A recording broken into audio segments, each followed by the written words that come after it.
As mulheres tendem a ter cérebros mais saudáveis, talvez por isso vivam mais, mas o cérebro emocional delas é mais agitado, por isso tem mais depressão. Sério? E Elas têm mais depressão do que os homens? 2 vezes mais. Sério?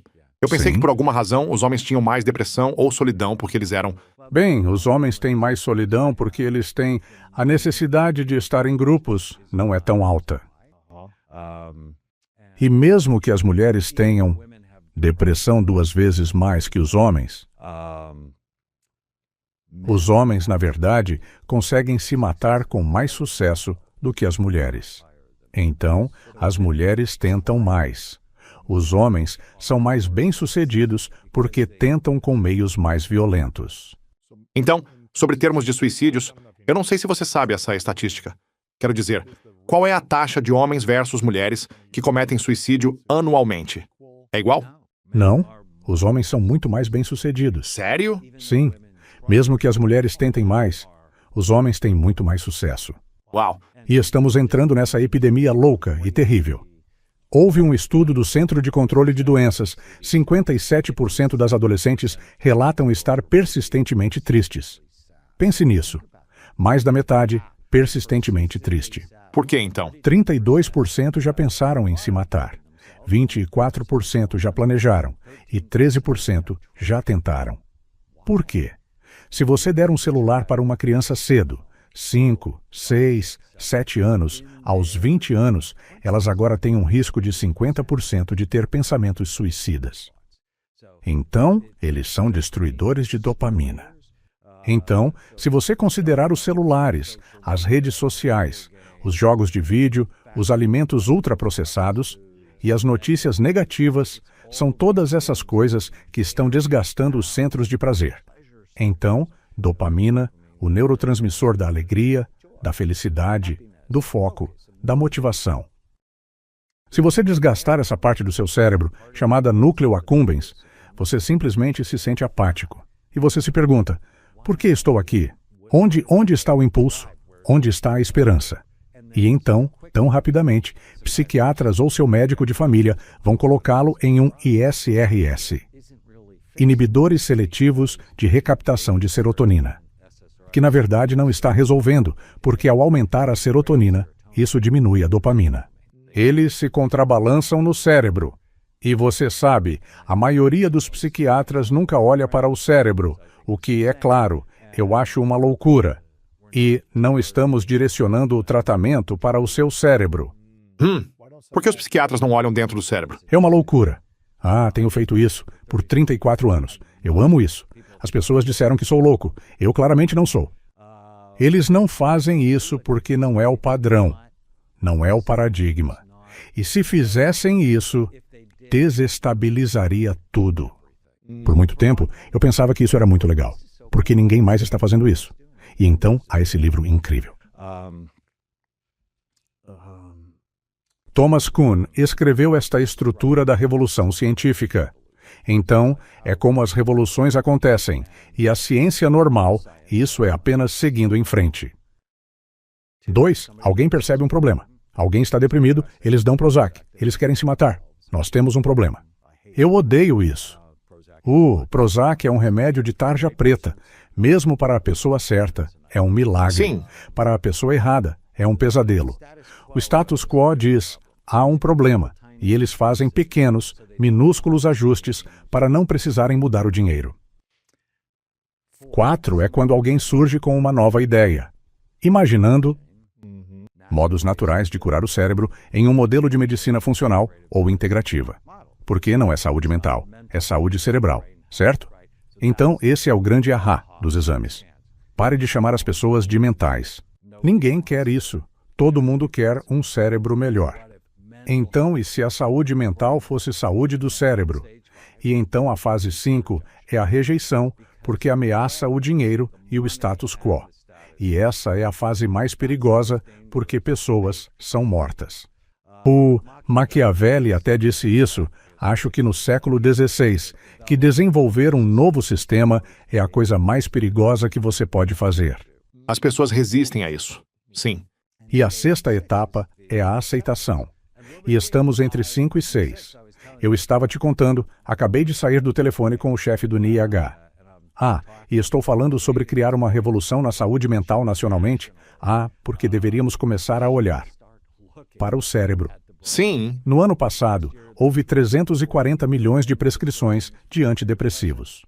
340. Milhões. Caramba. Sem que nenhum dos médicos olhe para os cérebros de seus pacientes. Então, voando às cegas. Então, indo apenas por sentimentos. Sim. Eu me sinto assim. Assim como em 1840, quando Abraham Lincoln estava deprimido. Então, eu amo Lincoln. Já li cerca de 12 biografias dele.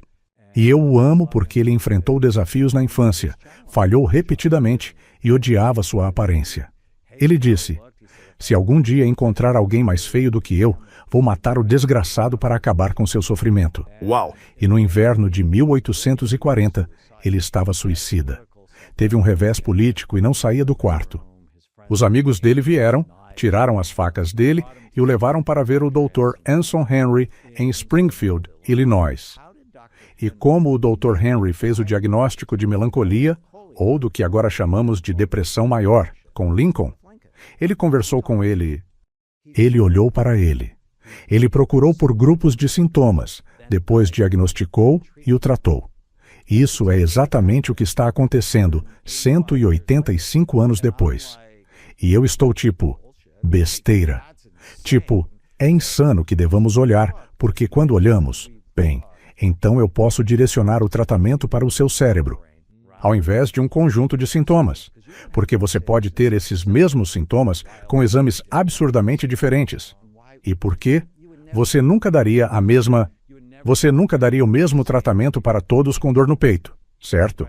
Se você fosse a um médico, um cardiologista, e sentisse dor no peito, ele diria: eu dou óxido nítrico para todos. Você iria embora, porque ele seria um charlatão. Mas agora, as pessoas ficam deprimidas. Bem, todo mundo toma um inibidor seletivo da recaptação de serotonina, que, em estudos em larga escala, não funcionam melhor que placebo. Isso deve nos preocupar. Uau! Então, qual é a diferença entre saúde cerebral e saúde mental? Bom, se for saúde mental, como é praticada atualmente nos Estados Unidos, temos o Instituto Nacional de Saúde Mental.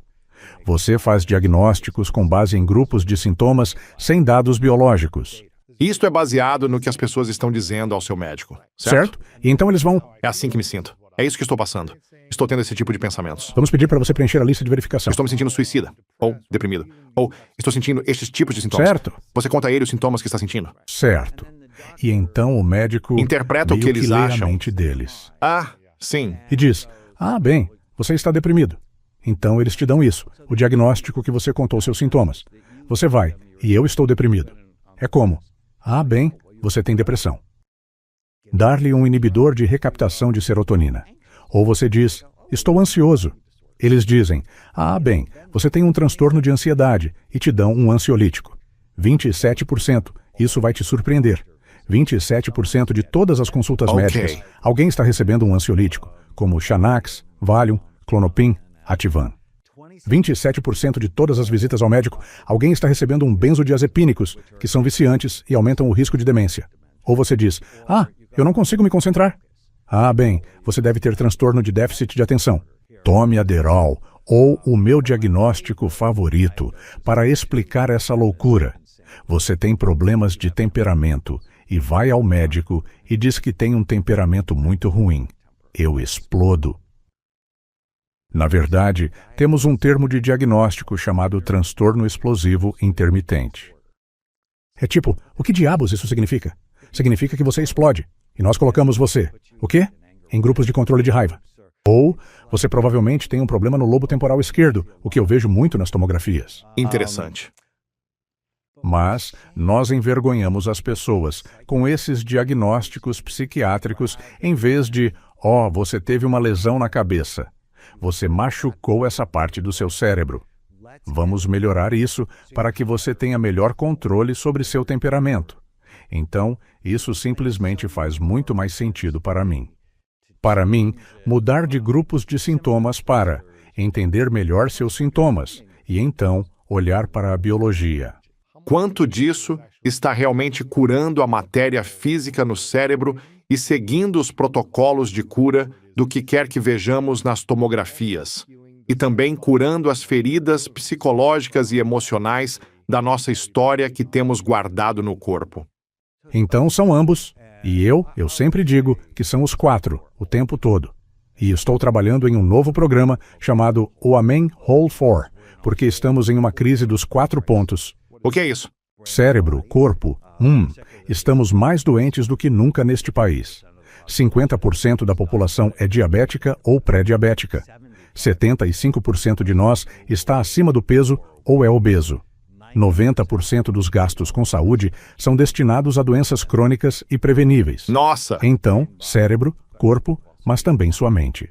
Agora temos uma epidemia de ansiedade, depressão, autismo, vício e TDAH. E isso foi antes da pandemia. E depois tudo piorou. Ok. E então eu falei sobre 25% da população adulta estar tomando medicação psiquiátrica. Quero dizer, apenas tente entender isso. Suicídio disparou. Então temos esse problema de saúde mental. É uma questão biológica, psicológica, Cérebro, corpo, psique. relações. Estamos mais solitários do que nunca, mesmo estando mais conectados. Estamos mais solitários do que nunca, e a crença em Deus está em baixa. E 58% dos jovens vivem sem sentido ou propósito. E então, todos os 4. Mas veja bem, isso é o que me deixa tão animado. Acredito que a resposta para essas epidemias não é vê-las como distúrbios separados, mas como diferentes expressões do mesmo estilo de vida pouco saudável e exposições tóxicas que têm exatamente a mesma cura. E isso está deixando todos bem juntos. É como: vamos avaliar e otimizar seu cérebro. Vamos treinar sua mente, lidar com os traumas do passado. Vamos ajudá-lo a se reconectar, tudo com um senso de significado e propósito. Então, estou desenvolvendo este programa baseado na fé. É um programa de 18 semanas. Para ensinar as pessoas a amar e cuidar de seus cérebros, seus corpos, suas mentes, seus relacionamentos e sua relação com a fé. O que eu acho é que homens e mulheres precisam se esforçar de verdade para chegar nas pessoas, ser acessíveis, dizer mais sim, se colocar em situações em que possam conhecer alguém. Talvez, se não tiver fogos de artifício no primeiro encontro, valha dar a chance daquele segundo café.